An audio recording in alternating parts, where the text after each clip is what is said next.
നമ്മുടെ സാഹിതി 2025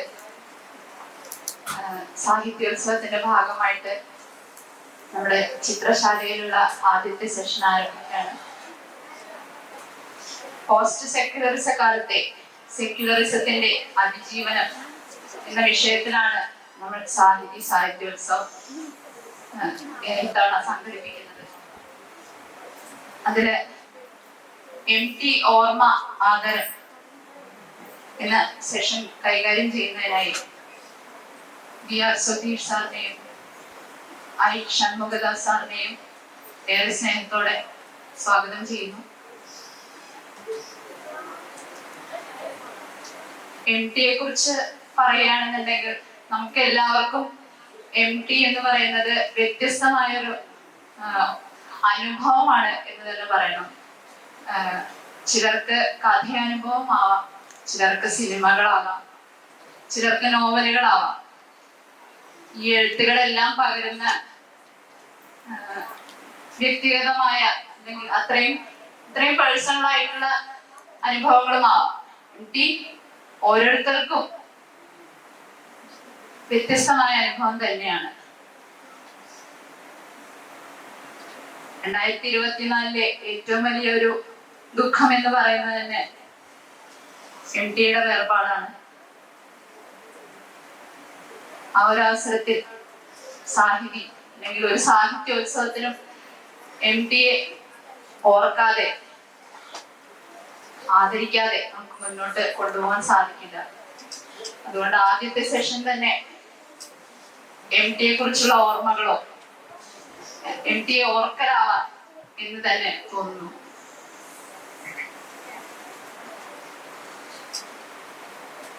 നമുക്ക് ഈ സെഷൻ കൈകാര്യം ചെയ്യാൻ എത്തിയിരിക്കുന്ന VR സുധീഷ് സാറിനെ കുറിച്ച് 2 വാക്ക് പറയാം. ഒരു വളർത്തുപൂച്ചയുടെ ജീവിതകഥ, മായ എന്നീ നോവലുകളും, പുലി, തീയക്കുട്ടികൾ ഇന്നും വിചാരിക്കുന്നു, ചോലമരപ്പാതകൾ, കഥ പറയും കഥമാമൻ, ക്രൂരഭരിതക്കാരൻ, ദൈവം, വംശാനന്തര തലമുറ, ദൈവത്തിനൊരു പൂവ്, സങ്കടമരം, ഭവനഭേദനം, രാജാവിന്റെ മീനുകൾ എന്നീ കഥാസമാഹാരങ്ങളും, അമ്പിളിക്കൂതം, കുറുക്കൻ മാഷിന്റെ സ്കൂൾ എന്നീ ബാലസാഹിത്യ കൃതികളും, കഥാന്തരം, നോവൽ വെളിച്ചങ്ങൾ, സമുദ്രവിഭജിക എന്ന ലേഖന സമാഹാരങ്ങളും പ്രസിദ്ധീകരിച്ചിട്ടുണ്ട്. ഭവനവേദനം എന്ന കഥാസമാഹാരത്തിന് 2014 കേരള സാഹിത്യ അക്കാദമി അവാർഡ് ലഭിച്ചിട്ടുണ്ട്. MT ഓർമ്മ ആദരം എന്നീ സെഷനിൽ സംസാരിക്കുന്നതിനായി VR സുധീഷ് സാറിന് ഞാൻ കൈമാറുന്നു.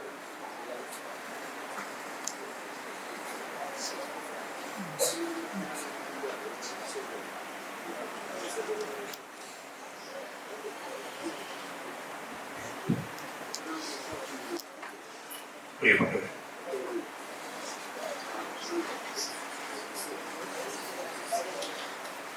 ഒരുപാട് ഓർമ്മകൾ MT വാസുദേവൻ നായരുമായിട്ട് ഈ തിരൂർ മണ്ണിൽ എനിക്കുണ്ട്. അദ്ദേഹത്തോടൊപ്പം ചിലവഴിച്ച ഒരുപാട് ദിനരാത്രങ്ങൾ ഞാൻ ഇപ്പോൾ ഓർത്തെടുക്കുകയാണ്. മലയാളിയുടെ ഒരു വലിയ അനുഭൂതിയായിരുന്നു MT വാസുദേവൻ നായർ. 7 ദശാബ്ദത്തോളം അദ്ദേഹം നമ്മുടെ സാഹിത്യ, സംസ്കാര, ചലച്ചിത്ര മണ്ഡലത്തെ ജീവസുറ്റതാക്കി.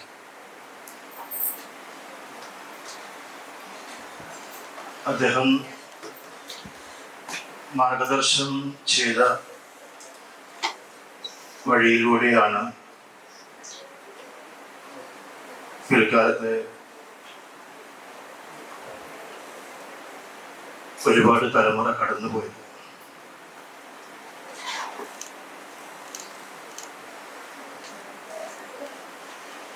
അതിനെക്കുറിച്ച് പറഞ്ഞുകൊണ്ട് തുടങ്ങാം. നിങ്ങൾ സാഹിത്യ വിദ്യാർത്ഥികളാണല്ലോ. എം ടി വലിയ വായനക്കാരനും വലിയ പത്രാധിപരും ആയിരുന്നു. മലയാളം കണ്ട വലിയ പത്രാധിപർ എന്ന് തന്നെ പറയാം. ഭാവിയിലെ ഒരു തലമുറയെ സൃഷ്ടിക്കുന്ന ആളെയാണ് നമ്മൾ നല്ല പത്രാധിപർ എന്ന് പറയേണ്ടത് എന്ന് പറഞ്ഞ ആളും എം ടി വസുധാരൻ തന്നെയാണ്. 1950 അദ്ദേഹം മാതൃഭൂമി ആഴ്ചപ്പതിപ്പിന്റെ ചുമതല വഹിക്കാൻ വേണ്ടി വന്നപ്പോൾ മലയാള സാഹിത്യത്തിന്റെ ഗതി തന്നെ മാറുകയായി. പ്രത്യേകിച്ചും കഥയിലും നോവലിലും ഒരു കൂട്ടം എഴുത്തുകാര് അന്ന് ഇന്ത്യയിലെ വലിയ നഗരങ്ങളിലുണ്ടായിരുന്നു. ഡൽഹിയിലും ബോംബെയിലും ഒക്കെ ആയിട്ട്, കൽക്കത്തയിലും ഒക്കെ ആയിട്ട് ഒരുപാട് എഴുത്തുകാരുണ്ടായിരുന്നു. അവരൊന്നും അന്ന് എഴുത്തുകാരായിട്ടില്ല, അവർ എഴുതാൻ വേണ്ടി ആഗ്രഹിച്ചവരാണ്. അവരുടെ രചനകളൊക്കെ പ്രകാശിതമായത് എം ടിയുടെ കൈകളിലൂടെയാണ്.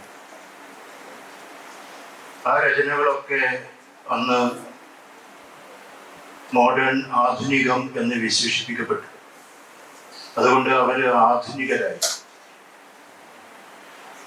അതുവരെയുള്ള ഒരു ഭാവുകത്വത്തിൽ നിന്നുള്ള ഒരു വ്യതിയാനമായിരുന്നു അവരുടെ കഥകളും നോവലുകളും.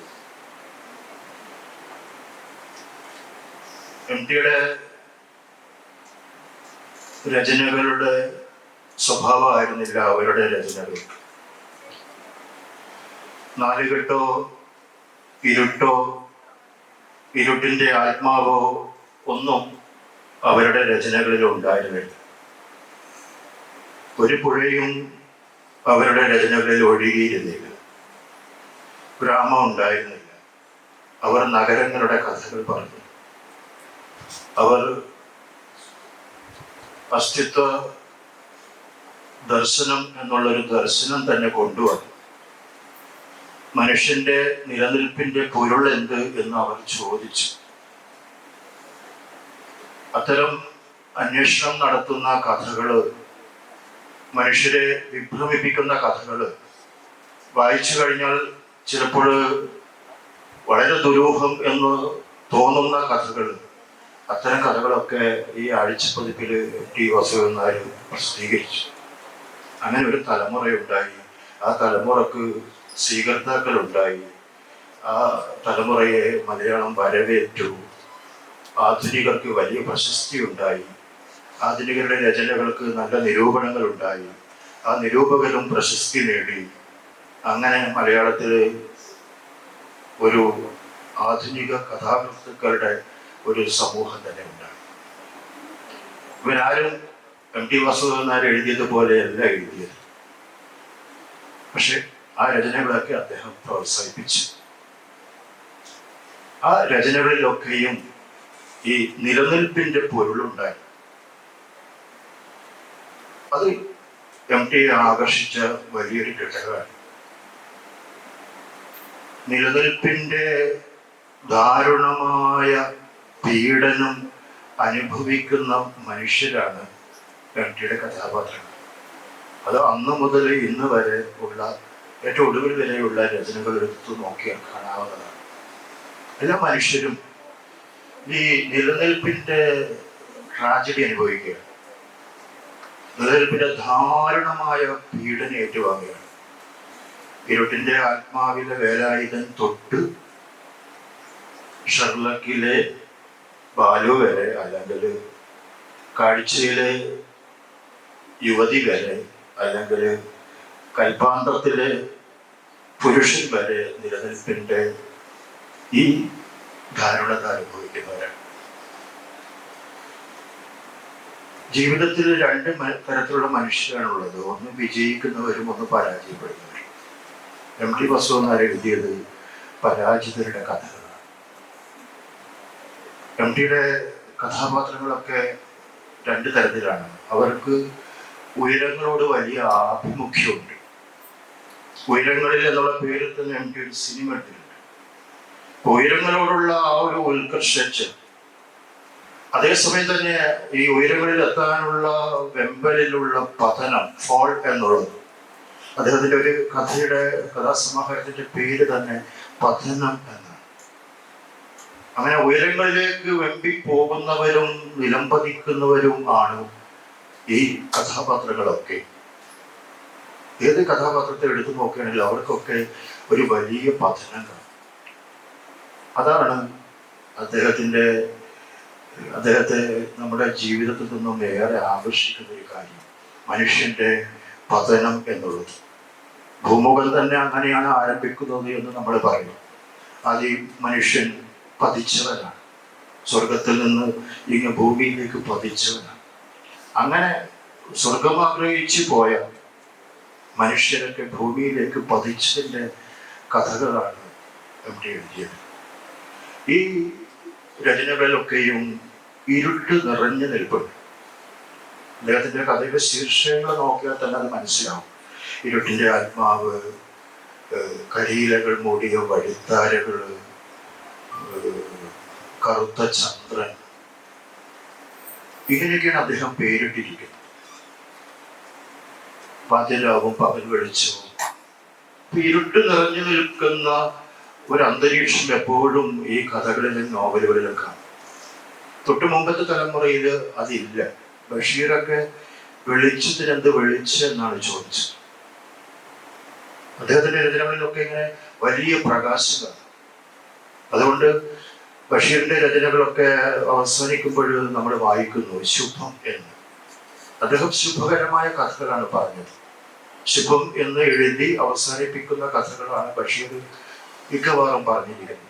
അദ്ദേഹത്തിന്റെ കഥകളിലൊന്നും ക്രൂരന്മാരായിട്ടുള്ള കഥാപാത്രങ്ങളില്ല. ഒറ്റ ദുഷ്ട കഥാപാത്രത്തെയും, ദുഷ്ടന്മാരുടെ പ്രത്യക്ഷത്തിൽ തോന്നുമെങ്കിലും ഒറ്റ ദുഷ്ട കഥാപാത്രവും ബഷീറിന്റെ രചനകളിലില്ല.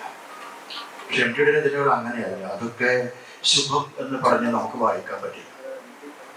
ഇരുട്ടിന്റെ ആത്മാവ് അവസാനിക്കുമ്പോൾ വേലായുധൻ പറയുന്നത് എനിക്ക് ഭ്രാന്താണ്, എന്നെ ചങ്ങലക്കിടുമെന്നാണ്. നോർമൽ അല്ല അയാൾ. അന്നത്തെ കാലത്തൊക്കെ അങ്ങനെയുള്ള ഒരുപാട് മനുഷ്യരെ നമുക്ക് കാണാമായിരുന്നു. ഇന്ന് അങ്ങനെയുള്ള മനുഷ്യരൊന്നും നമുക്ക് കാണാൻ പറ്റില്ല. നോർമൽ അല്ലാത്ത മനുഷ്യർ ഒരുപാട് പേരുണ്ടായിരിക്കാം. പക്ഷെ അവരിങ്ങനെ അഴയുന്നതും അവരെ സമൂഹം പരിഹസിക്കുന്നതും തെറിവിളിക്കുന്നതും ചിലപ്പോൾ കല്ലെറിയുന്നതൊക്കെ അന്നത്തെ ഒരു വലിയ കാഴ്ചയാണ്. ആ കാഴ്ചയിൽ നിന്നാണ് ഇരുട്ടിന്റെ ആത്മാവിലെ വേലായുധനുണ്ടാകുന്നത്. വേലായുധന് ആകെ കൂടി ഒരു ആശ്വാസം എന്ന് പറയുന്നത് അമ്മുക്കുട്ടിയാണ്. അമ്മുക്കുട്ടിയുടെ സ്നേഹത്തിലാണ് അയാൾ പിടിച്ചു നിൽക്കുന്നത്. ഇരുണ്ട ജീവിതത്തിൽ അയാൾക്കൊരു വെളിച്ചം എന്ന് പറയുന്നത് അമ്മുക്കുട്ടിയാണ്. അവസാനം അവള് കല്യാണം കഴിച്ചു പോകുമ്പോൾ, അവളുടെ കല്യാണ വീട്ടിലേക്ക് അയാൾ നടന്ന് എത്തുമ്പോൾ അവളും ജാലകത്തിലൂടെ ഭ്രാന്തൻ എന്ന് പറയുമ്പോഴാണ് തിരിച്ചു വന്നിട്ട് എനിക്ക് ഭ്രാന്താണ്, എന്നെ ചങ്ങലക്കെടൂ എന്ന് അയാൾ പറയുന്നത്. അവിടെ എന്താണ് ഈ നിലനിൽപ്പിന്റെ ദാരുണമായ പീഡനം വേലായുധൻ അനുഭവിക്കുക. പിന്നെ അയാൾക്കൊരു ജീവിത സാധ്യത. അങ്ങനെ ഒരു പീഡനം അനുഭവിക്കുമ്പോൾ ഒരു മനുഷ്യനും ഈ ജീവിതം പിന്നെ സാധ്യമല്ല. അവിടെ ജീവിതം അവസാനിപ്പിക്കണം എന്ന് തോന്നും. എം.ടി. വാസുദേവനാരുടെ കഥകളിലൊക്കെ ഈ പൗരുഷമുള്ള തൻ്റെടികളായിട്ടുള്ള സ്ത്രീകൾ കുറവാണ്. ഞാൻ അദ്ദേഹത്തോട് ഒരിക്കൽ ചോദിച്ചിട്ടുണ്ട്, എന്തുകൊണ്ടാണ് ഈ പാവം പിടിച്ച പെണ്ണുങ്ങൾ താങ്കളുടെ കഥകളിൽ ഇങ്ങനെ നിറഞ്ഞിരിക്കുന്നത്? അപ്പൊ അതിന് അദ്ദേഹം പറഞ്ഞ മറുപടി, ഞാൻ എൻ്റെ ഗ്രാമത്തിൽ, എൻ്റെ കുടുംബത്തിൽ, എൻ്റെ തറവാട്ടിൽ, എൻ്റെ അയൽവീട്ടിലൊക്കെ കണ്ട പെണ്ണുങ്ങളൊക്കെ ഈ പാവം പിടിച്ച പെണ്ണുങ്ങളായിരുന്നു.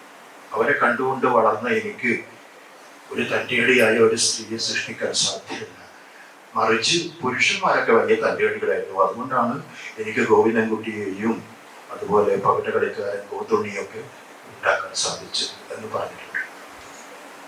ഈ പാവം പിടിച്ച പെണ്ണുങ്ങളിൽ നിന്ന് വളരെ വ്യത്യസ്തമായിട്ടുള്ള 2-3 തൻ്റെടികൾ മാത്രമേ എം.ടിയുടെ കഥാലോകത്തുള്ളൂ. തൻ്റെടികളായ സ്ത്രീകൾ. അവരിലൊരാൾ കുട്ടിയെടുത്തിയ. പക്ഷെ കുട്ടിയെടുത്തിക്കുമ്പോൾ അവസാനം മച്ചിന്റെ മുകളിൽ നിന്ന് താഴേക്ക് തൂങ്ങേണ്ടി വന്നു. അവർക്ക് തൂങ്ങി മരിക്കേണ്ടി വന്നു. അതുവരെയും അവർ മച്ചി കിടക്കാൻ വേണ്ടി പോയ ആളാണ്.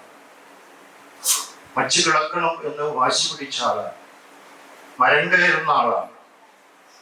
ആരെയും ധീരമായി പോരിന് വിളിക്കുന്നവരാണ് കുട്ടിയെഴുത്ത്.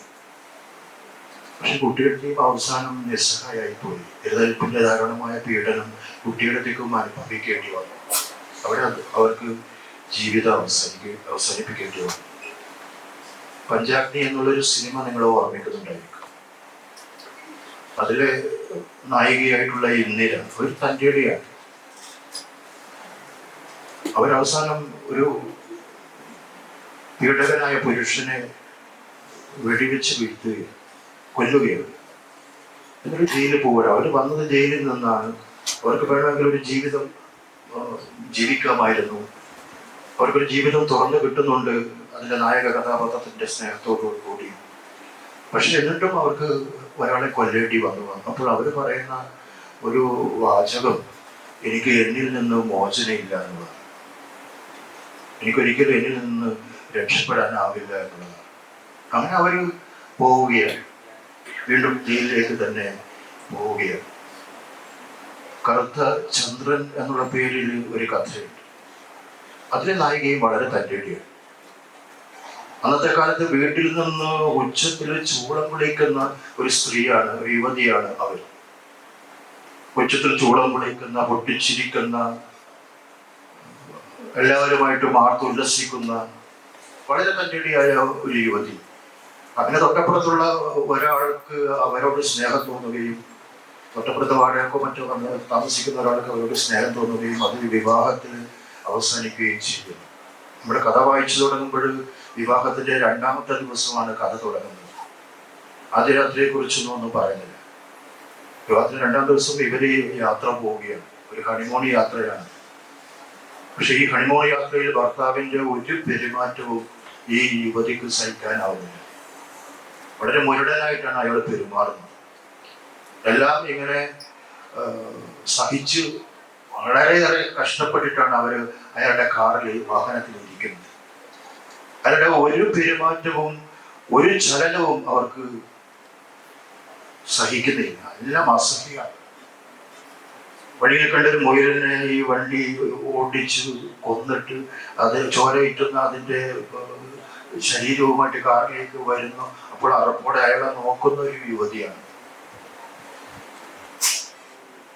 അങ്ങനെ ഈ വണ്ടി ഒരു ഹോട്ടലിലേക്ക് പോവുകയാണ്. അയാൾ പറയുന്നത്, അയാളിങ്ങനെ ഒരുപാട് പൊങ്ങച്ചം പറയുന്നു, പൊങ്ങച്ചം കാണിക്കുന്നു. അങ്ങനെ അസഹ്യമായ ഒരു അനുഭവത്തിലൂടെ കടന്നു പോകുന്ന ആ യുവതിയുടെ ഒരു ദിവസം അവസാനം ഒരു ഹോട്ടൽ മുറിയിലെത്തുമ്പോൾ, അന്നത്തെ രാത്രി, അവരുടെ 2ാമത്തെ രാത്രി ആണത്.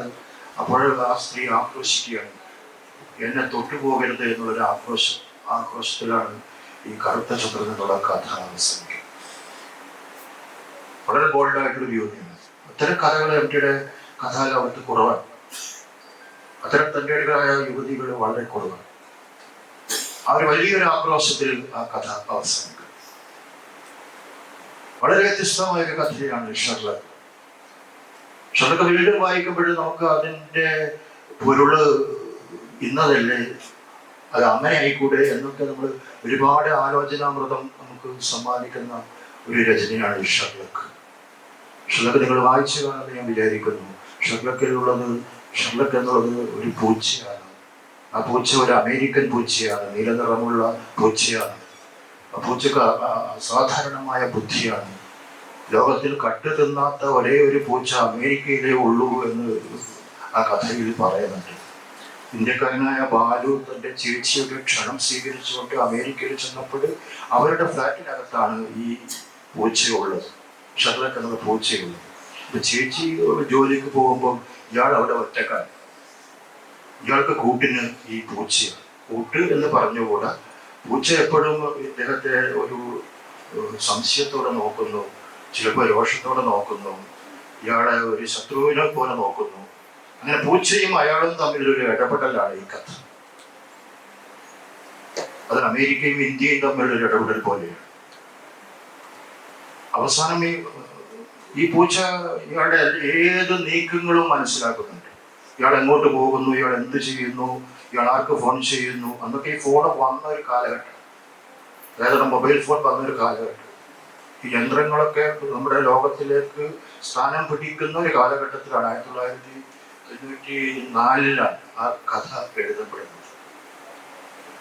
അന്ന് നമ്മുടെ നാട്ടിലൊന്നും മൊബൈൽ ഫോൺ വ്യാപകമായിട്ടില്ല. അവിടെയാണ് ഇദ്ദേഹം ആർക്ക് ഫോൺ ചെയ്യുന്നു എന്നൊക്കെ വൈകിട്ട് ഇദ്ദേഹം എവിടെയൊക്കെ പോയി എന്നുള്ളതൊക്കെ വൈകിട്ട് ചേച്ചി വന്ന് നീ എവിടെയൊക്കെ പോയതെന്ന് ചോദിക്കുമ്പോൾ ഇയാൾ അത്ഭുതപ്പെടുകയാണ്. ഇതെങ്ങനെയാണ് ചേച്ചി അറിഞ്ഞത് ഞാൻ പോയി. അപ്പോഴാണ് ഇയാൾ മനസ്സിലാക്കുന്നത് ഈ പൂച്ച ഒരു ചാരനാണ്. ഈ പൂച്ചയാണ് എല്ലാം ചേച്ചിക്ക് പറഞ്ഞു കൊടുക്കുന്നത്. അത്ര ബുദ്ധിമതിയായിട്ടൊരു പൂച്ച. അങ്ങനെ ഈ പൂച്ചയെ ഇയാൾ വീഴ്ത്തുകയാണ് ഒരു ദിവസം. പുറത്തു പോയിട്ട് ഒരു മദ്യം മേടിച്ചു കൊണ്ടുവന്നിട്ട്, വോഡ്ക എന്നുള്ള മദ്യം മേടിച്ചു കൊണ്ടുവന്നിട്ട് കുറച്ച് പൂച്ചക്ക് ഒഴിച്ചു കൊടുത്തിട്ട് ഈ പൂച്ചയായിട്ട് ഒരു കമ്പനി കൂട്ടിയിട്ട് പൂച്ചക്ക് ചോറ് കൊടുത്തിട്ട് അന്നേരം അദ്ദേഹം പറയുന്നുണ്ട്, ഇന്ത്യക്കാരൻ ചോറിന് വേണ്ടിയാണ് പ്രാർത്ഥിക്കുന്നത്. അങ്ങനെ ചോറ് കൊടുത്ത് ഇന്ത്യക്കാരൻ്റെ കൈക്കൂലിയാണ്, നിന്നെ ഞാൻ വീഴ്ത്തിയിരിക്കും. ഈ പൂച്ചയാണെങ്കിൽ ഈ നഖങ്ങൾ ഓപ്പറേറ്റ് ചെയ്യപ്പെട്ട പൂച്ചയാണ്. ഈ വലിയ വില കൂടിയ ഫർണിച്ചറുകളൊക്കെ ആ വീട്ടിലുള്ളത് കൊണ്ട് ആ ഫർണിച്ചറുകളിൽ പോറലേൽക്കാതിരിക്കാൻ വേണ്ടിയിട്ട് ഈ ചേച്ചി പോയിട്ട് ഈ പൂച്ചയുടെ നഖങ്ങളൊക്കെ ഓപ്പറേറ്റ് ചെയ്തതാണ്, പഴുക്കൾ വീഴാതിരിക്കാൻ വേണ്ടിയിട്ട്. അങ്ങനെ പൂച്ചയുമായുള്ള ഈ ഒരു സല്ലാപത്തിൽ, ഈ ഒരു ഭക്ഷണം കഴിക്കുന്നതിനിടയിൽ പൂച്ചക്കും ലഹരി പിടിച്ചു. ഈ മദ്യം കഴിച്ചിട്ട് പൂച്ച ചോറ് തിന്നു. അപ്പൊ ഇദ്ദേഹം അഭിമാനിക്കുകയാണ്, അഹങ്കരിക്കുകയാണ്, ഞാൻ ഈ പൂച്ചയെ വീഴ്ത്തിയിരിക്കും, എടാ ചാര ഞാൻ നിന്നെ വീഴ്ത്തിയിരിക്കും. അപ്പൊ ഇദ്ദേഹം ഈ മദ്യം മുഴുവൻ കഴിക്കുമ്പോൾ പൂച്ച പിന്നെയും ആവശ്യപ്പെടുകയാണ്. അപ്പൊ ഇദ്ദേഹം ഗെറ്റ് ഔട്ട് പറയുമ്പോൾ പൂച്ച പെട്ടെന്ന് അതിന്റെ ഓപ്പറേറ്റ് ചെയ്യപ്പെട്ട നഖങ്ങൾ ഉയർത്തുകയാണ്. അപ്പോഴാണ് ആ കഥയുടെ ഒരു ഫാന്റസി സംഭവിക്കുന്നത്, അത്ഭുതം സംഭവിക്കുന്നത്. എല്ലാ വിരലുകളിൽ നിന്നും നഖങ്ങൾ ഇയാൾക്ക് നേരെ നീണ്ടുവരികയാണ്. ഓപ്പറേറ്റ് ചെയ്യപ്പെട്ട പൂച്ചയുടെ നഖങ്ങൾ ഒരിക്കലും വളരില്ല. പക്ഷെ ഇപ്പോൾ ഈ പൂച്ച നഖങ്ങളാക്കി. എന്നിട്ട് അയാളെ കിടത്തിയിട്ട്, കട്ടിലിൽ കിടത്തിയിട്ട് അയാൾ എഴുന്നേൽക്കുമ്പോൾ അയാളുടെ നെഞ്ചിൽ കൈവച്ചിട്ട് അമർത്തിയിട്ട് കിടന്നോളൂ, എഴുന്നേൽക്കണ്ട എന്ന് പറഞ്ഞ് അയാളെ അടിച്ചമർത്തുന്ന ഒരു പൂച്ച, ഒരു സാമ്രാജ്യ ശക്തിയുടെ ഒരു അനുഭവം നമുക്ക് പകർന്നു വരികയാണ്. അത് വളരെ വ്യത്യസ്തമായിട്ടുള്ളൊരു കഥയാണ്. അവരുടെ കഥാലോകത്തിൽ അങ്ങനെ ഒരു കഥ നമ്മൾ വേറെ കാണുക. ഞാൻ നേരത്തെ പറഞ്ഞല്ലോ, ഈ നിലനിൽപ്പ് പീഡനമായിട്ട് മാറുന്ന ഒരവസ്ഥയിൽ മനുഷ്യൻ തോറ്റുപോകും, അല്ലെങ്കിൽ മനുഷ്യൻ തോറ്റു കൊടുക്കും. അങ്ങനെയുള്ള ഒരു തോൽവിയാണ് ചന്തുവിൻ്റേത്, വടക്കൻ വീരഗാഥയിലെ ചന്തുവിൻ്റേത്. ഞാൻ ആ നാട്ടുകാരനാണ്. ഞാനൊരു വടക്കൻ വീരഗാഥ രചിക്കപ്പെട്ട നാട്ടിൽ നിന്നാണ് വരുന്നത്. ഞങ്ങളൊക്കെ കുട്ടിക്കാലം മുതൽ ചതിയൻ ചന്തു എന്ന് കേട്ടവരാണ്. ഞങ്ങളൊക്കെ കണ്ട സിനിമകളിൽ ഈ ചതിയൻ ചന്തു മാത്രമേ ഉള്ളൂ. അന്നത്തെ ഓണത്തിനും വിഷുവിനൊക്കെ ഉദയ സ്റ്റുഡിയോയിൽ നിന്ന് വരുന്ന സിനിമകളിൽ ഈ ചന്തു ഉണ്ടാകും. അന്നത്തെ ക്രൂരന്മാരായിട്ട് പ്രത്യക്ഷപ്പെടുന്ന ആ വില്ലന്മാരുടെ കൂട്ടത്തിൽ ഈ ചന്തു ഉണ്ടാവും. അവരെല്ലാവരും ചതിയൻ ചന്തു എന്ന് മനസ്സിലാക്കി വെച്ച, അത് ബോധത്തിലും അബോധത്തിലും അടിയുറച്ചു പോയ ഒരവസ്ഥയിൽ ആ ചന്തുവിനെ നല്ലവനായ ഒരു ചന്തുവാക്കി മാറ്റുക എന്നുള്ളത് എളുപ്പമുള്ള കാര്യമല്ല. അതാണ് ആ സിനിമയുടെ വിജയം. അതാണ് എം ടി വാസുദേവൻ വായനക്കാരൻ്റെ ശക്തി. അദ്ദേഹം വലിയ വായനക്കാരനാണ്. നമ്മളൊന്നും വായിക്കുന്നത് പോലെയല്ല അദ്ദേഹം വായിച്ചിട്ട്. നമ്മളൊന്നും നിരീക്ഷിക്കുന്നത് പോലെയല്ല അദ്ദേഹം നിരീക്ഷിക്കുന്നത്. മനുഷ്യൻ ലോകത്ത് അസാധാരണമായൊരു വൈഭവം അദ്ദേഹത്തിനുണ്ട്, മനുഷ്യനെ മനസ്സിലാക്കാനും ലോകത്തെ നിരീക്ഷിക്കാനും. അങ്ങനെയാണെങ്കിൽ ഈ വടക്കംപാട്ട് വായിക്കുമ്പോൾ വടക്കംപാട്ടിലെ വരികൾക്കിടയിൽ അദ്ദേഹം ഈ ചന്തുവിൻ്റെ ജീവിതത്തെ ഇതിനൊരു വ്യതിയാനം കൊടുക്കുന്നത്. ആ വ്യതിയാനമാണ് സൗന്ദര്യം. എപ്പോഴും എം ടിയുടെ രചനകളിൽ ഈ വ്യതിയാനത്തിന്റെ സൗന്ദര്യം കാണും. അതാണ് വടക്കൻ വീരഗാഥയുടെ സൗന്ദര്യം. വായിക്കുമ്പോഴും മനസ്സിലാക്കുന്നു ചന്തു ആരെയാണ് ചതിച്ചത്. ഈ ചതിയൻ ചന്തു എന്ന് വടക്കൻപാട്ടിൽ പറഞ്ഞിട്ടുണ്ടെങ്കിൽ ചന്തു ചതിച്ചതിന് പ്രത്യക്ഷമായ ഒരു തെളിവും വടക്കൻപാട്ടിലില്ല. ചന്തു ഉണ്ണിയാർച്ചയെ ചതിച്ചിട്ടില്ല, ഉണ്ണിയാർച്ച ചന്തുവിനെയാണ് ചതിച്ചത്. ചന്തു ആരെയും ചതിച്ചതായിട്ട് അറിയില്ല. മറ്റു അവസാനം ഈ അരിങ്ങോടർക്ക് കൂട്ടുപോകുന്നത്, തുണ പോകുന്നത്, അരിങ്ങോടര് അംഗം വെട്ടാൻ വേണ്ടി പോകുമ്പോൾ അരിങ്ങോടന്റെ കൂടെ സോറി ആരോമലിന്റെ കൂടെ തുണക്ക് പോകുന്നത് ചന്തുവാണ്. കണ്ണപ്പച്ചേക്കർ പറഞ്ഞു നീ തന്നെ പോകണം. ചന്തു ചതിയനാണെങ്കിൽ അത്തരം ഒരു ചന്തുവിനെ ഇങ്ങനെ തുണക്ക് പോകാൻ വിടില്ല. അവിടെയാണ് വ്യതിയാനം എന്ന് പറയുന്നത്. അവിടെയാണ് അദ്ദേഹം സൂക്ഷ്മത്തിൽ വായിക്കുന്നത്. സ്വന്തം മകനെ അംഗത്തിൽ പോകുമ്പോൾ ഈ മരുമകനായിട്ടുള്ള ചന്തുവിന്റെ മനസ്സ് ശരിയല്ലെങ്കിൽ, ചന്തുവിന്റെ സ്വഭാവം ശരിയല്ലെങ്കിൽ ചന്തുവിനെ അയക്കില്ലല്ലോ. പക്ഷെ ചന്തുവിനെ അയച്ചു. അത്തരം ഒരു വ്യതിയാനത്തിലൂടെയാണ് വടക്കം വീരഗാഥ മലയാളികളെ കീഴടക്കുകയും വടക്കം വീരഗാഥ മലയാളികളുടെ മനസ്സിൽ ഒരു പുതിയ ചന്തുവിനെ സൃഷ്ടിക്കുകയും ചെയ്തു. ഒരു സ്ത്രീയോടുള്ള അഭിനിവേശവും സ്ത്രീ എന്നുള്ളത് ഒരു ദൗർബല്യവുമാകുന്ന പ്രമേയം, അത് എംടിയുടെ ഒരു ഇഷ്ടപ്പെട്ട പ്രമേയമാണ്. അതുകൂടിയാണ് വടക്കം വീരഗാഥയിലേക്ക് വരുന്നത്. ചന്തുവിന് ഉണ്ണിയാർച്ച എന്നുള്ളത് വലിയ ഉന്മാദമായിരുന്നു, അതേസമയം ദൗർബല്യമായിരുന്നു. അതുകൊണ്ടാണ് തുപ്പൽ കോളാമ്പി കൊണ്ട് എറിഞ്ഞിട്ടും, അത് വടക്കം പാട്ടിൽ പറയുന്നുണ്ട്, തുപ്പൽ കോളാമ്പി കൊണ്ട് എറിഞ്ഞിട്ടും അതിനുശേഷമാണ് ഇദ്ദേഹം തുണക്ക് പോകുന്നത്. അപ്പോൾ ഒരു വാക്ക് കൊടുത്തു ഉണ്ണിയാർച്ച, എന്ത് ആരോമൽ ആങ്ങള ജയിച്ചു വന്നാൽ ഞാൻ ചന്തു ആങ്ങളുടെ പെണ്ണായിരിക്കും, ഞാൻ കെട്ടിയ താലി ഞാൻ തിരിച്ചു കൊടുക്കും എന്ന് പറയുന്നു. ഉണ്ണിയാർച്ച ഭാര്യയാണ്, കുഞ്ഞിരാമന്റെ ഭാര്യയാണ്. പക്ഷെ എന്റെ ആങ്ങളെ ജയിപ്പിച്ചാൽ ഞാൻ നിങ്ങൾക്ക് പെണ്ണായിരിക്കും എന്ന് പറയുമ്പോൾ അവിടെ ചന്തു വീണ് പോവുകയാണ്. അത് അദ്ദേഹത്തിന്റെ ദൗർബല്യം. അദ്ദേഹം പോയി ഉണ്ണിയാർച്ചയെ ആഗ്രഹിച്ചിട്ട് അദ്ദേഹം ആരോമലിന് തുണക്ക് പോയി. പക്ഷെ പിന്നീട് എന്ത് സംഭവിച്ചു? കുത്തുവിളക്ക് ഏറ്റ് ആരോമൽ മരിച്ചു. ഉണ്ണിയാർച്ച മനസ്സിലുണ്ടെങ്കിൽ ഒരിക്കലും ചന്തു ആരോമലിനെ കുത്തില്ലല്ലോ. ചന്തുവിന്റെ ലക്ഷ്യം ഉണ്ണിയാർച്ചയല്ല. അതാണ് വായനയുടെ മറ്റൊരു വ്യതിയാനം.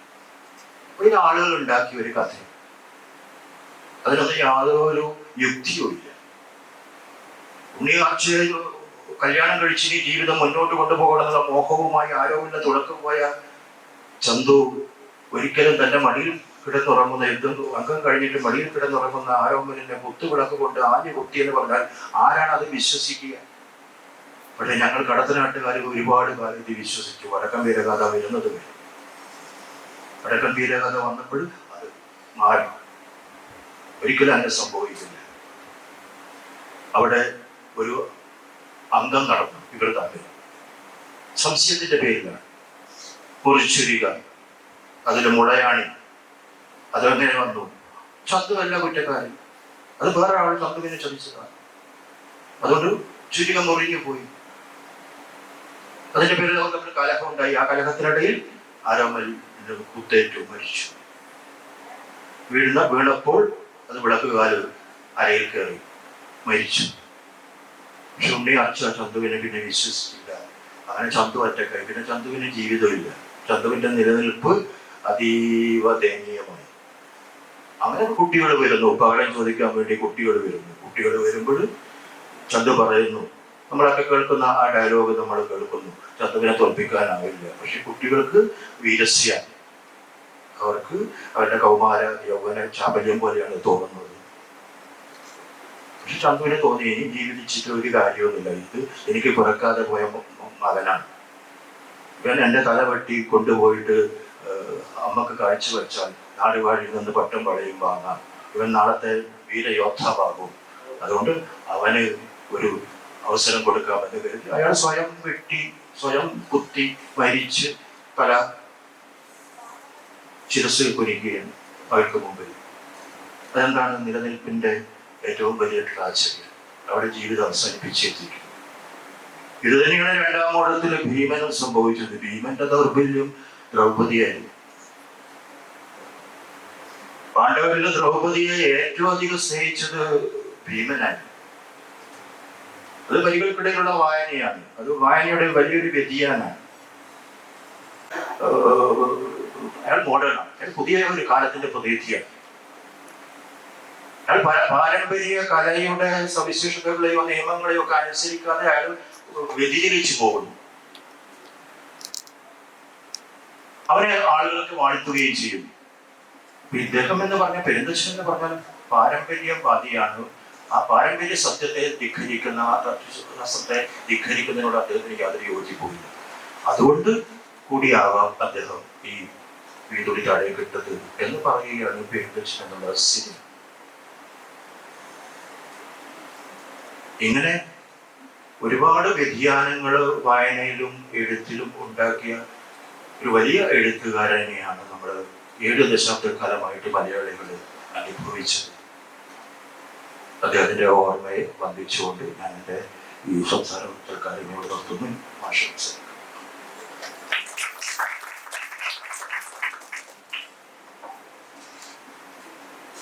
MT ആധുനികനാണോ എന്ന ചോദ്യത്തിന് MT പറഞ്ഞ മറുപടി, ഞാൻ ഒരേ സമയം ആധുനികനുമാണ്, ആധുനികനല്ല, ആണ് അല്ല എന്ന ഒരേ സമയത്ത് നമുക്ക് ഒരു ഐറണി എന്ന് തോന്നുന്ന രീതിയിലുള്ള ഒരു ഉത്തരമാണ് MT നൽകുന്നത്.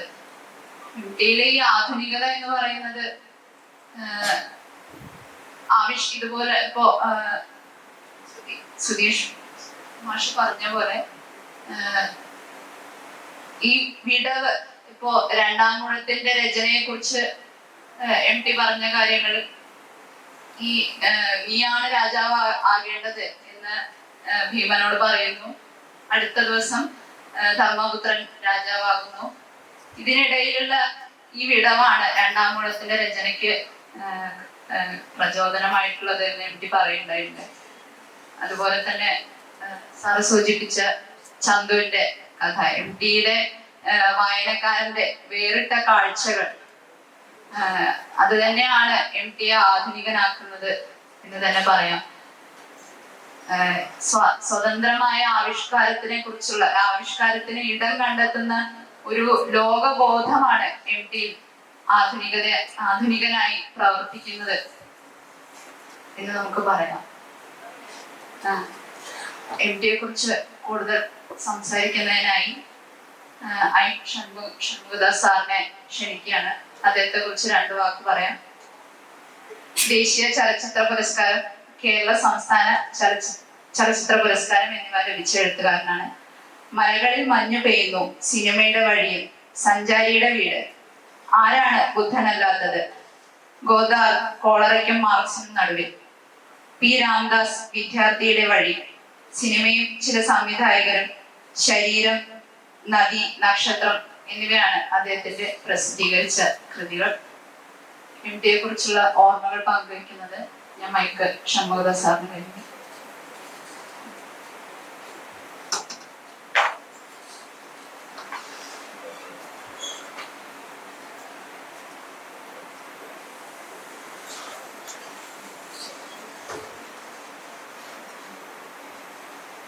നോട്ടീസ് 1:15 അവസാനിക്കുന്ന സമയം.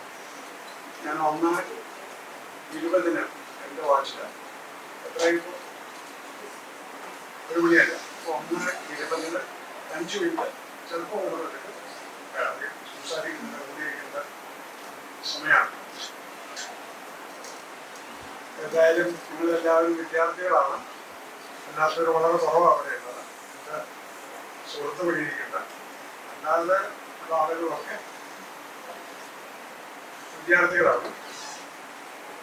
സന്തോഷത്തോടുകൂടി ഞാനിത് ബുക്ക് നിങ്ങളുടെ മുമ്പിൽ പരിചയപ്പെടുത്താണ്. ഇത് എൻ്റെ വിദ്യാർത്ഥി ഡോക്ടറായിട്ട് എഴുതിയുള്ള ബുക്കാണ്. അവരുടെ PhD വിഷയം അവർ ബുക്കാക്കിയതാണ്. സിനിമയാണ്, MT സിനിമകളും മലയാളി ജീവിതവും. ഡോക്ടർ സ്വപ്ന കൊമ്പർ. ഒരു സന്തോഷം.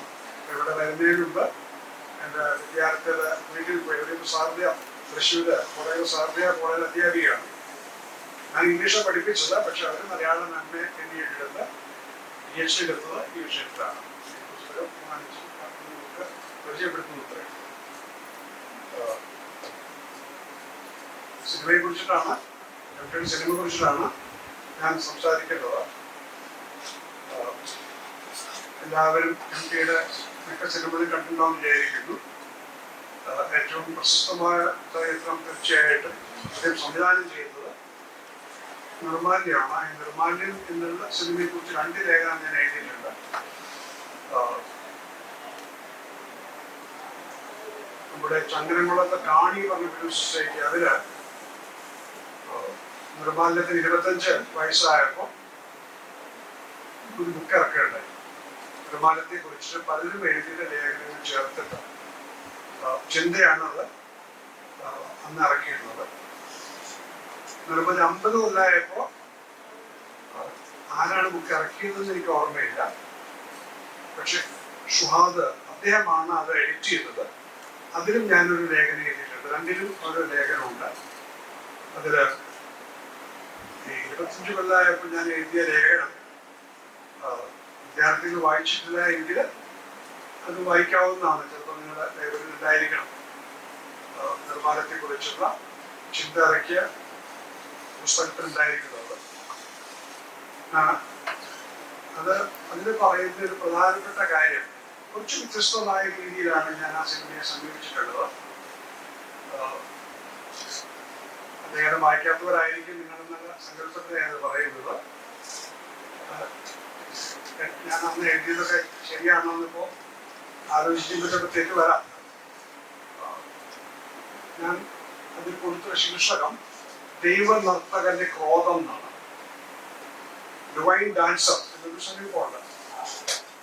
അപ്പൊ ആ ദൈവ നർത്തകന്റെ ക്രോധം എന്നാണ് കൊടുത്തത്. ആ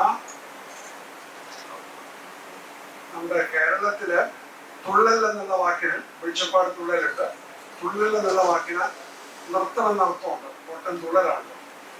ഇതുകൂടി ചേർത്തിട്ടാണ് ഞാൻ ദൈവ നർത്തകന്റെ ക്രോധം എന്നുള്ള ആശയം വിപുലപ്പെടുത്തിയിട്ട് പ്രധാനപ്പെട്ട ഒരു കാര്യം എന്താണെന്ന് വെച്ചാൽ ഈ വെളിച്ചപ്പാട് നർത്തകനാണെന്നുള്ളത്. അപ്പൊ ഞാനത് എഴുതിയിട്ടുള്ളത് എൻ്റെ ഓർമ്മയിൽ വരുന്നത് ആദ്യമായിട്ട് വെളിച്ചപ്പാടിനെ കാണിക്കുന്നത്, ഡിജാനിനെ കാണിക്കുന്നത് ഒരു ക്ലോസപ്പാണ്. കാലാണ് കാണിക്കുന്നത്. കാണുമ്പോൾ ചിലപ്പോൾ അങ്ങനെ ആവണമെന്നില്ല കേട്ടോ. എൻ്റെ ഇന്നത്തെ കാലം അല്ലല്ലോ. നമ്മൾ ഇതേപോലെ വീണ്ടും വീണ്ടും കാണാൻ പറ്റി 25 കൊല്ലം മുമ്പ്. ഇപ്പൊ ലഭ്യമായിട്ടുപോലെ അത്ര എളുപ്പമല്ല. ആദ്യം കാലിലാണ്, കാല് മാത്രം. വെളിച്ചപ്പാട് അമ്പലത്തിന് മുമ്പിൽ നിന്ന് തുള്ളുന്ന ഒരു കാലുകളുടെ ക്ലോസപ്പാണ്. അവസാന ഭാഗത്ത് അദ്ദേഹം വീട്ടില് വരുമ്പോ നാരായണി എങ്കിലും എൻ്റെ ഇത്ര മക്കളെ 3 മക്കളെ പറ്റ നാരായണി എന്ന് പറയുന്ന ഒരു ഭാഗമുണ്ട്. അത് കഴിഞ്ഞിട്ട് ആ ആഘാതത്തിനെ തുടർന്നിട്ട് അദ്ദേഹത്തിനെ വെളിച്ചപ്പാട് കൊള്ളുന്ന സമയമാണ്. അദ്ദേഹം കുളത്തിൽ ചെന്നിട്ട് വിളിച്ചു കയറുന്ന ഒരു രംഗമുണ്ട്.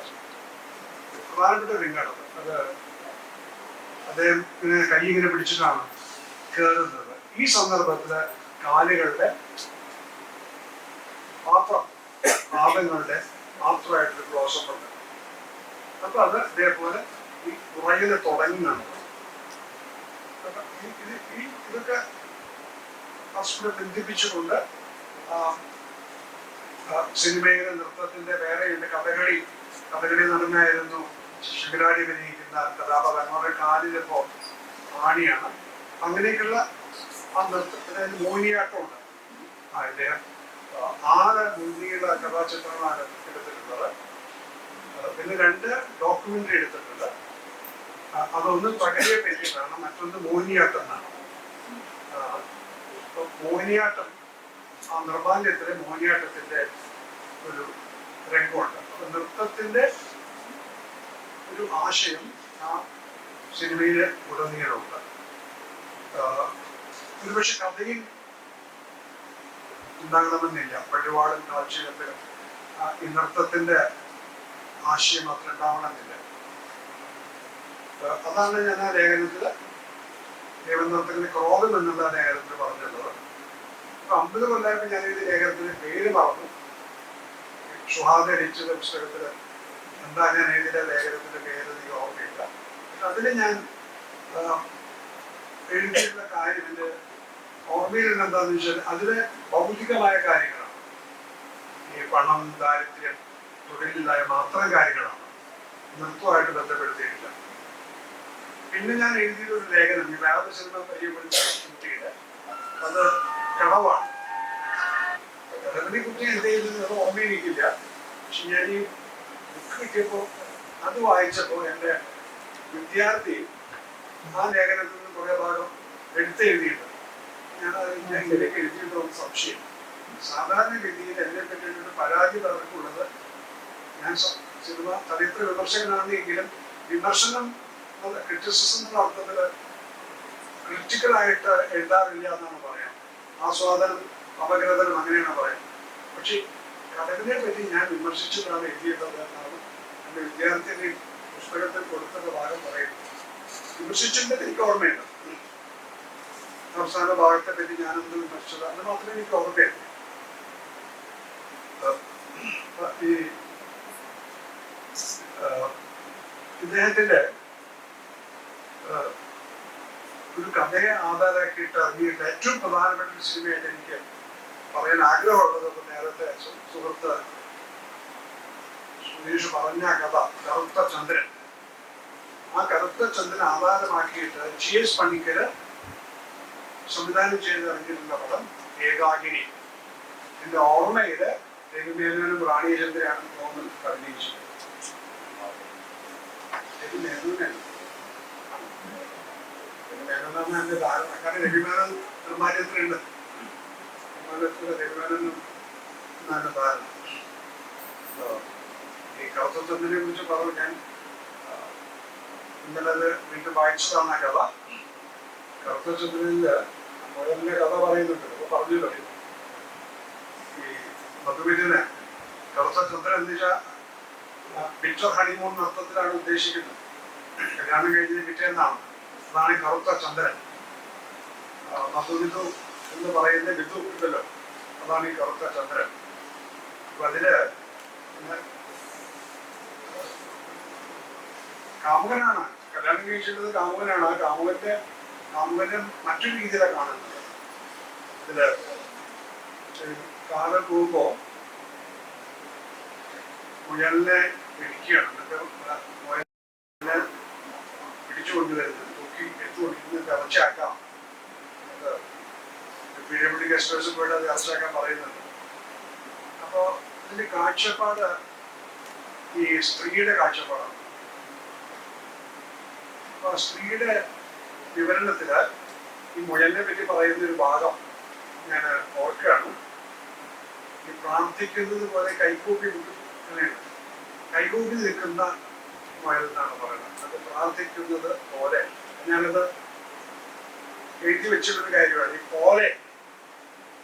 പോലെ എന്നുള്ളത് സാഹിത്യത്തിനെ പറ്റുള്ളൂ. സാഹിത്യം പഠിക്കുന്നവർക്കറിയാം. ഈ പോലെ സിനിമയിൽ പറ്റില്ല. സിനിമയും മെച്ചപ്പുറം എന്ന് പറഞ്ഞിട്ട് കവിയായിരുന്ന ചലച്ചിത്ര സംവിധായകനായിരുന്ന അസോളിനി ഒരു ലേഖനം എഴുതി പണ്ട്. 85 ഞാൻ ആ ലേഖനം വായിച്ചതാണ്. അസോളിനിയുടെ മെറ്റഫറൻ സിനിമ എന്നൊരു ലേഖനം. അപ്പൊ അദ്ദേഹം പറയുന്നത് പറ്റില്ല സിനിമയിലാണ്. അപ്പോ പ്രതികകളുടെ കല എന്ന് പറഞ്ഞൊരു ഒരു ബുക്ക് തന്നെ മലയാളത്തിലുണ്ട്. സിനിമയെ പറ്റി ഈ രാജകൃഷ്ണന്റെ ബുക്കാണ്. ദേശീയപാട് കിട്ടിയിട്ടോ ആണോന്നറിയില്ല. ആ ഒരു ബുക്കിന് തന്നെ ഓർമ്മ. അപ്പൊ മെറ്റഫറെ പറ്റില്ല എന്നാണ് പസോളിനി പറയുന്നത്. അതിൽ പോലെ എന്നുള്ളത് സാഹിത്യത്തിന്റെ ഒരു കരുത്താണ്. ഈ പോലെ ഉപയോഗിക്കരുത്. നിങ്ങൾക്ക് അറിയാം, നിങ്ങളുടെ കുറച്ച് സംസ്കൃതമൊക്കെ പഠിക്കേണ്ടവർ സംസ്കൃതമാണോ നിങ്ങൾക്ക് മലയാളം പഠിക്കുന്നതിന്റെ കൂടെ ഉണ്ടെന്നോ ഡിഗ്രിക്കൊക്കെ ഉണ്ടോ എന്ന് എനിക്കറിയില്ല. സമ്പാദിച്ചിട്ടുണ്ടോന്ന് അറിയില്ല. ഞാൻ കേട്ടിട്ടുള്ള കാര്യം പറയണം. ഉപമ കാളിദാസോ ഇവിടെ വന്ന തെറ്റാവും. കാളിദാസ് ഉപമയെ പറ്റി പറയൂ. പക്ഷെ അങ്ങനെ ഒരു ഉപമകളുടെ ഒരു ലോകം സിനിമയിൽ സാധ്യമല്ല എന്നാണ് പറയുന്നത്. ചന്ദ്രനെ പോലെ എന്ന് കവിതയിലാവാം, സാഹിത്യത്തിലാവാം, സിനിമയിൽ പറ്റില്ല എന്നാണ് ഒരു സങ്കല്പം.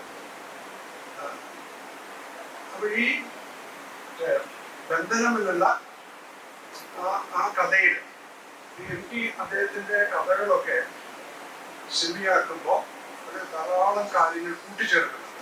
വളരെ കുറച്ച് ഉണ്ടാവുള്ളൂ. ഇപ്പോൾ പട്ടിപാടും കാഴ്ചവെപ്പം എന്നുള്ളതിൽ നിന്ന് എത്രയോ വ്യത്യസ്തമായിട്ട് എത്രയോ കൂട്ടിച്ചേർത്തിട്ടുണ്ട്. ബന്ധനത്തിന് കുറെ കൂട്ടിച്ചേർത്തിട്ടുണ്ട്. അപ്പൊ ബന്ധനത്തില് ഈ അതിലെ നായക കഥാപാത്രം കാറിന്റെ ഓണ സന്ദർഭത്തില് ആകാശത്തില് കാർമേഘങ്ങൾ നീങ്ങുന്നതിനെ പറ്റി പറയുന്നതുണ്ട്. അങ്ങനെയല്ല, മറിച്ചാണ്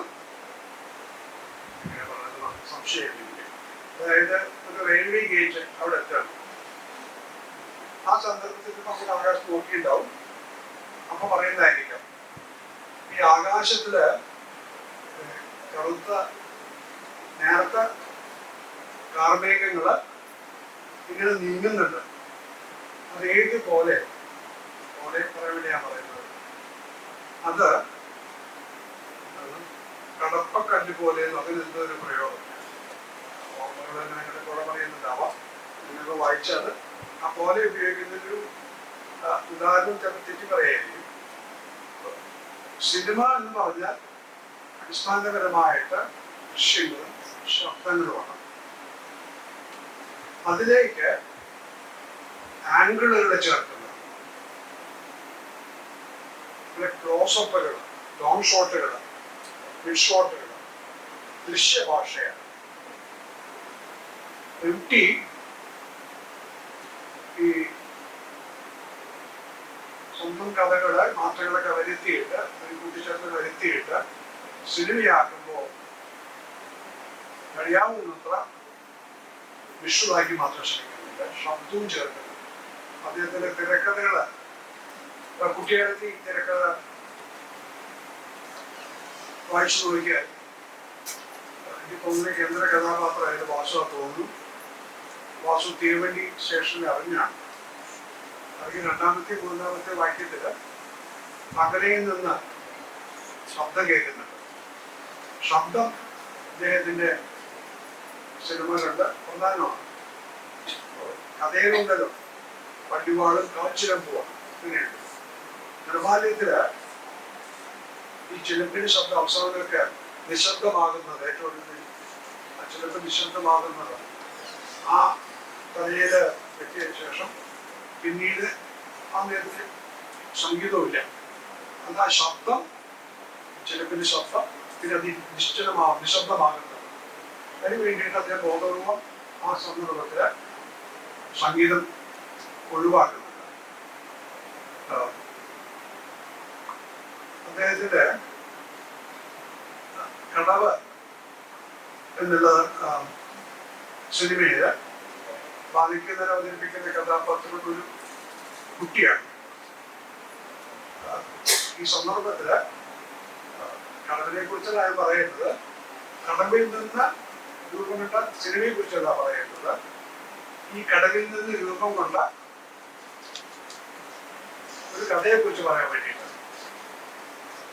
മലയാളത്തിലെ ഇപ്പൊ ഏറ്റവും പ്രധാനപ്പെട്ട എഴുത്തുകാരിൽ ഒരാള് എനിക്ക് തോന്നുന്നത് സന്തോഷ് കുമാറാണ്. ഈ സന്തോഷ് കുമാറാണ്. സന്തോഷ് കുമാറിന്റെ ആദ്യത്തെ കഥാസമാഹാരം ഞാൻ ഇത്തരം സന്ദർഭങ്ങളിൽ ആദ്യ നാളുകളിൽ കൊണ്ടുപോകാറുണ്ട്, ഇതിൽ പരിചയപ്പെടുത്താറുണ്ട്. ആ ബുക്കിന്റെ പേര് ഗാലപ്രഗോസ് എന്നാണ്. ഇപ്പോഴും ഞാൻ പറയാറുണ്ട്, കൊണ്ടുപോകാറില്ലാതെ ഗാലപ്രഗോസ് എന്നുള്ള സമാഹാരം വായിച്ചവരുണ്ട് അവിടെ.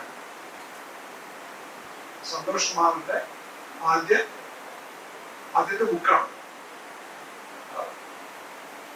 അതില് ഒരു 15 കഥയുണ്ടെങ്കിൽ ഒരു 10 കഥയും സിനിമയുമായിട്ട് ബന്ധപ്പെട്ടതാണ്.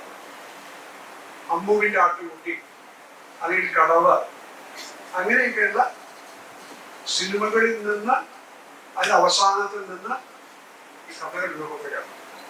സാധാരണ മറിച്ചാണല്ലോ, കഥകളെ ആധാരമാക്കിയ സിനിമയാണല്ലോ. പക്ഷെ ഇവിടെ സിനിമയെ ആധാരമാക്കി മുഴുവൻ പറയാൻ പറ്റില്ല. ഒരർത്ഥത്തിൽ അദ്ദേഹത്തിന്റെ ആദ്യത്തെ പ്രസിദ്ധമായ കഥ ബാഗ് ബഹദൂറാണ്. മാതൃഭൂമി ആഴ്ചപ്പതിപ്പിൽ നിന്ന് അച്ചടിച്ചു വരുന്നത്. അദ്ദേഹത്തെ ശ്രദ്ധേയനാക്കിയ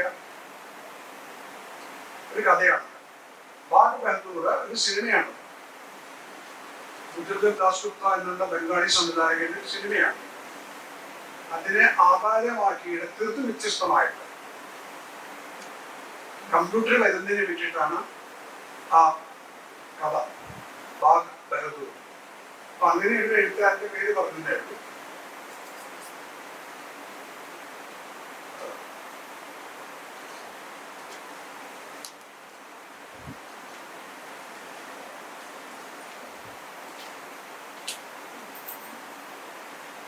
നേരത്തെ സുഹൃത്ത് സുധീഷ് സൂചിപ്പിച്ചു പുഴ എന്നുള്ളത്. സിനിമയില് ഈ ചലച്ചിത്രം എന്നത് ഈ ദൃശ്യമാധ്യമത്തിന്റെ പ്രധാനപ്പെട്ട ഒരു സവിശേഷത എന്ന് പറയുന്നത് ലൊക്കേഷനാണ്. മനുഷ്യർ മാത്രം ഉണ്ടായ പോലെ മൃഗങ്ങൾ മാത്രമായിട്ട് സിനിമ വഴിയാവാം, മനുഷ്യരില്ലാണ്ട് സിനിമയാവാം. ലൊക്കേഷനിലാണ് സിനിമ പറ്റില്ല. ഈ അനിമേഷൻ അല്ല ഞാൻ പറയുന്നത്, സാധാരണ അർത്ഥത്തിലുള്ള സിനിമകൾ. MTയുടെ ഒരുപക്ഷെ പരാജയപ്പെട്ടത് എന്ന് പൊതുവെ എല്ലാവരും പറയുന്നത് എൻ്റെ ഓർമ്മയിലില്ലാത്തത്, കണ്ടതാണെങ്കിൽ ഓർമ്മയിലില്ലാത്തത് അങ്ങനൊരു സിനിമയാണ്. മലയാള നോവൽ സാഹിത്യത്തിലെ ഏറ്റവും പ്രധാനപ്പെട്ട നോവലുകൾ എന്ന് പറഞ്ഞിട്ട് ഞാൻ അവതരിപ്പിക്കാറുള്ള 2 നോവലുകൾ. അതിന് 2 നോവലുകളിലും സവിശേഷത ഇതിന്റെ ഭാഷയാണ്. ഒരു സാഹിത്യ കൃതിയുടെ ആത്മാവ് എന്ന് പറയുന്നത് ആ കൃതിയുടെ ഭാഷയിലാണ് എന്നർത്ഥം വരുന്ന ഒരു വാക്യം എഴുതിയിട്ടുള്ള OV വിജയൻ, അദ്ദേഹത്തിന്റെ ഗസാക്ക്. അത് കഴിഞ്ഞിട്ട് അതുപോലെ ഭാഷയ്ക്ക് പ്രാധാന്യമുള്ള ഒരു നോവലായിട്ടാണ് എൻ്റെ ഓർമ്മയിലെ മഞ്ഞുള്ളത്. MTയുടെ പരാജയപ്പെട്ട ഒരു നോവലായിട്ട് ആളുകൾ കൊണ്ടാടുന്നതെന്ന് വേണമെങ്കിൽ പറയാം. അത് മഞ്ഞാണ്. ആരുടെയും ശ്രദ്ധയില്, നിരൂപക ശ്രദ്ധയില് ആ നോവല് വന്നിട്ടില്ല എന്ന് എനിക്ക് തോന്നുന്നത്. ആരെങ്കിലും എഴുതിയിട്ടുണ്ടോന്ന് എനിക്കറിയില്ല. ഇതൊരു സിനിമ, നോവലല്ല, സിനിമ വന്നിട്ടില്ല. മഞ്ഞിനെ പറ്റി പറയുന്നു അത്രയേ ഉള്ളൂ. പിന്നെ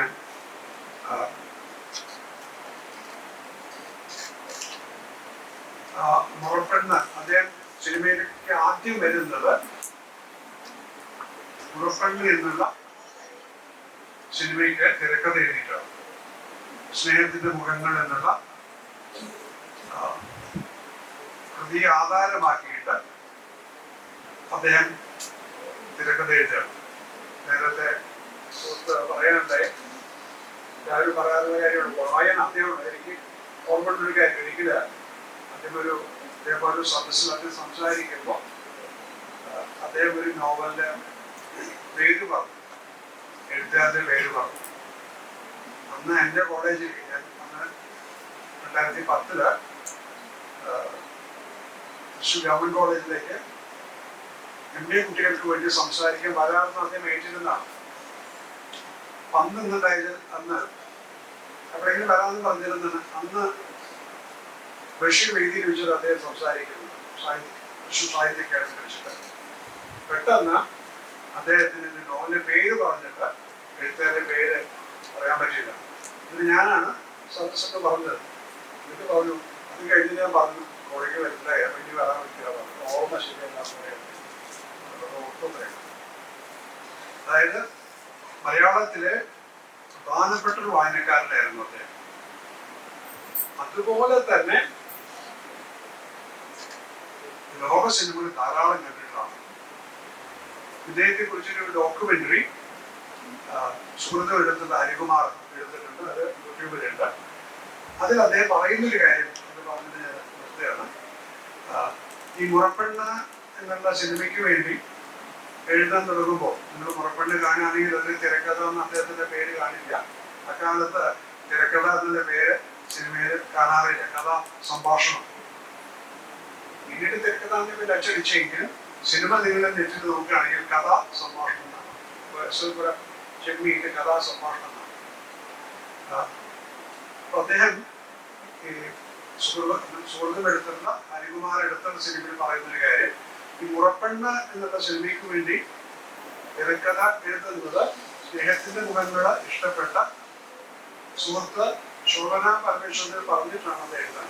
അപ്പൊ അതുകൊണ്ടൊരു ഗുണമുണ്ടായി. ഞാൻ ലോക സിനിമകൾ കാണാൻ തുടങ്ങി എന്ന് പറയുന്നത്. ധാരാളം ലോക സിനിമകൾ അദ്ദേഹം കാണാൻ തുടങ്ങിയത് ഈ മുറപ്പെണ്ണിന് വേണ്ടി തിരക്കഥ എഴുതാൻ തുടങ്ങിയതിന് ശേഷമാണ്. തിരക്കഥയെ കുറിച്ചിട്ട് സിനിമയും സാഹിത്യയുടെ ബന്ധത്തെ പറ്റി അദ്ദേഹത്തിന്റെ 3 ലേഖനങ്ങളും പ്രധാനപ്പെട്ട 3 ലേഖനങ്ങളുണ്ട്. അദ്ദേഹത്തിന്റെ തിരക്കഥയെ കുറിച്ചുള്ള നിർവചനം എല്ലാവർക്കും അറിയാമോ? അത്രയും ഒരു ക്ലീഷേ പോലെ കാണാവുന്ന സാഹിത്യമാണ് തിരക്കഥ എന്ന അദ്ദേഹത്തിന്റെ ഒരു നിർവചനമുണ്ട്. MTയുടെ സിനിമകളെ കുറിച്ച് ഇത്രയും പറഞ്ഞുകൊണ്ട് പറഞ്ഞ വരച്ചില്ല 2 മിനിറ്റ് കൂടിയിട്ട് ഞാൻ നിർത്തുന്നു. നിങ്ങൾ എൻ്റെ വിദ്യാർത്ഥി ഇങ്ങനെ ഒരു ബുക്ക് ഇറക്കിയിടുന്ന പോലെ നിങ്ങൾ അങ്ങനെ കണ്ടിട്ട് ആരെങ്കിലുമൊക്കെ ഇതിൻ്റെ തിരക്കഥകൾ ഈ സമയത്ത് വായിച്ചിട്ട് പഠിച്ചിട്ട് ബുക്ക് ഇറക്കിയില്ലെങ്കിൽ ലേഖനമൊക്കെ എഴുതാൻ ശ്രമിക്കുന്നത് നല്ലതാണ്. നിങ്ങൾ പ്രോജക്റ്റായിട്ടോ അങ്ങനെ ഇറക്കുകയാണെങ്കിൽ അതിന് പറ്റിയ സമയം ഈ ഒരു കൊല്ലമാണ്. വിദ്യാർത്ഥി ആയിരിക്കും നിങ്ങൾ പറയും. MT അങ്ങനെയാണല്ലോ. MT വിക്ടോറിയ കോളേജില് വിദ്യാർത്ഥി ആയിരിക്കുമ്പോൾ അദ്ദേഹത്തിന് ആദ്യത്തെ ബുക്ക് വരുന്നത്. ഞാൻ അടുത്ത അവിടെ അതേ മരിച്ച ശേഷം അവിടെ സംസാരിക്കാൻ പോയിരുന്നു.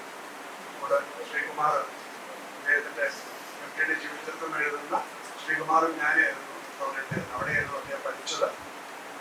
അപ്പോൾ ഒരു ഉണ്ണിയേട്ടൻ എന്ന് വിട്ട് അവിടെ ഞാൻ അവിടെ അധ്യാപകനാകുമ്പോൾ വേണ്ടിയായിരുന്ന ഒരാളുണ്ട്. ഈ അദ്ദേഹത്തിന്റെ ഉത്സാഹത്തിലാണ് ആദ്യത്തെ വിദ്യാർത്ഥിയായിരിക്കും വിദ്യാർത്ഥിയുടെ ഇറങ്ങിയത് ഞാൻ ഓർക്കുന്നു. നന്ദി.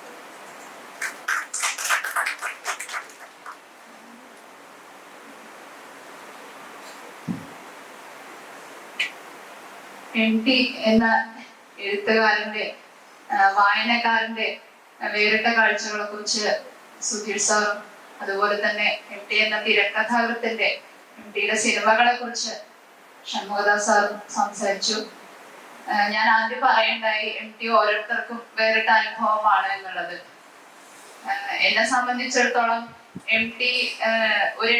MTയുടെ ഒരു എഴുത്ത് പോലും വായിക്കാതിരിക്കുന്ന ഒരു സമയത്ത്, അത്രയും കുട്ടിയായിരിക്കുമ്പോ ഒരു 5ലോ 6ലോ ഒക്കെ പഠിക്കുന്ന ഒരു സമയത്താണ് ഞാൻ MT ആദ്യമായിട്ട് കാണുന്നത്. അന്ന് MT എനിക്ക് കേട്ടറിവ് മാത്രമായിരുന്നു. അന്ന് തന്നെ അത്രയും അത്ഭുതത്തോടെയാണ് ഞാൻ MT എന്ന മനുഷ്യനെ നോക്കിയിട്ടുള്ളത്. പിന്നീടാണ് MT എനിക്കൊരു വായനാനുഭവമായിട്ട് മാറുന്നത്. 2-ാം ഗുണത്തിലെ ഭീമനിലൂടെ ആണെങ്കിലും മഞ്ഞില വിമലയായാലും അങ്ങനെ വായനാനുഭവമായി മാറുന്നത് പിന്നീടാണ്. അതുപോലെ നിങ്ങൾക്ക് ആർക്കെങ്കിലും അനുഭവങ്ങൾ MTയെ കുറിച്ചുള്ള വാക്കുകൾ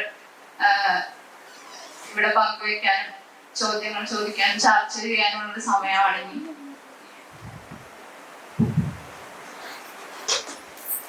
നമുക്ക് ഇനിയും സെഷനുകളുണ്ട്. അപ്പോൾ സമയബന്ധിതമായിട്ട് അവസാനിപ്പിക്കേണ്ടതുണ്ട്. ചോദ്യങ്ങളുള്ളവരെ ഒന്ന് കൈവക്കുകയാണെങ്കിൽ മൈക്ക് കൈമാറാം. ചോദ്യങ്ങൾ മാത്രമല്ല, ഇവിടെ സുധീഷ് മാഷായാലും ഷൺമുഖദാസ് മാഷായാലും സംസാരിച്ചതിനോട് പ്രതികരിക്കാനോ കൂട്ടിച്ചേർക്കാനോ ഉണ്ടെങ്കിൽ അതും ആവാം. അപ്പൊ ആരെങ്കിലും